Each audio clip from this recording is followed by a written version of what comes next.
आपका फिजिक्स का एग्जाम तो बहुत अच्छा हो गया है, तो केमिस्ट्री का एग्जाम भी बहुत अच्छा करने के लिए ना हम एक स्ट्रैटेजी को फॉलो करते हैं जो हर साल मैं बच्चों को कराता हूं और जिसके रिजल्ट्स जो बहुत ट्रेमेंडस हैं। तो आपने बस एक चीज को फॉलो करना है, जो चीज मैं आपको मेन की बता रहा हूं जिससे केमिस्ट्री में मार्क्स आ जाने बड़े आराम से। केमिस्ट्री का एग्जाम इतना कुछ नहीं मांगता है जितना फिजिक्स का मांग रहा है। तो आपने फिजिक्स बहुत अच्छा कर दिया ना, तो अब केमिस्ट्री में मार्क्स देखना कैसे भागे भागे आते हैं। बस स्ट्रैटेजी सही ढंग से अप्लाई करना, ऐसे इतने दिनों को बर्बाद मत कर देना। तैयारी ऐसी होगी कि फुल मार्क्स आएंगे केमिस्ट्री में। सबसे पहली चीज, ये जो हमारे पास जो फिजिकल केमिस्ट्री का पार्ट होता है, फिजिकल केमिस्ट्री में क्या क्या चीजें आती हैं? Solution chapter, electrochemistry and kinetics. इनको लिख लिख के करना है, रिटर्न में करना है। जो बच्चा फिजिकल केमिस्ट्री को लिख के नहीं करता उसके मार्क्स कभी नहीं आएंगे। ये मुझसे लिख के ले लो आप, क्योंकि हम सिर्फ उसको रीड करते रहते हैं, इस कारण से उसमें मार्क्स नहीं बनते हमारे।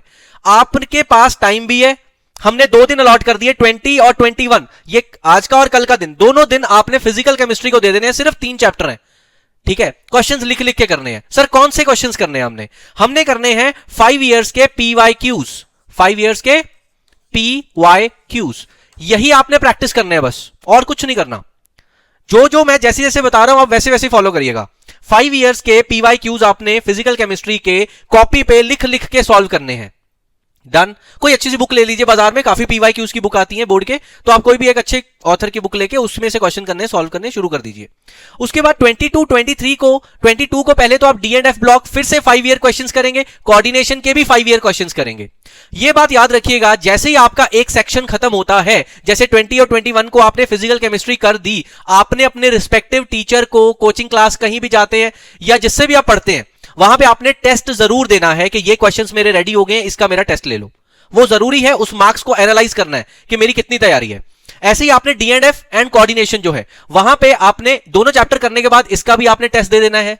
उसके बाद बायोमोलिक्यूल्स, अमीन्स, ये हमने करना है 23 को, और इसका भी आपने टेस्ट दे देना है। प्रोक्रेस्टिनेट बिल्कुल नहीं करना, डिले नहीं डालना चीजों को, ठीक। अब हम ऑर्गेनिक में एंटर कर रहे हैं। सर ऑर्गेनिक तो आधा पेपर बनाएगी, 33 मार्क्स, 70 में से 33 मार्क्स की ऑर्गेनिक आनी अकेली। तो सर आपने इसको बाद में क्यों रखा है? ऑर्गेनिक जो है वो लर्निंग स्टफ है, उसमें भूले जाने की बहुत सारी संभावना है।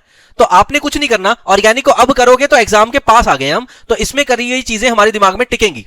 तो इसीलिए मैंने बायोमोलिक्यूल अमीन्स पहले निकाल दिए, छोटे चैप्टर है, आराम से हो जाएंगे। और इसके बाद हमने haloalkane, alcohol and carboxylic acid 2 दिनों में तैयार करना है, 2 दिनों में।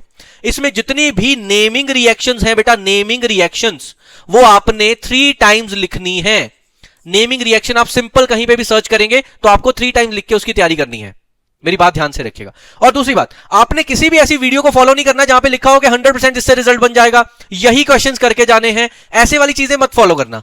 ये कोई जुगाड़ू पेपर नहीं है, ये दिल्ली से बन के बोर्ड की तरफ से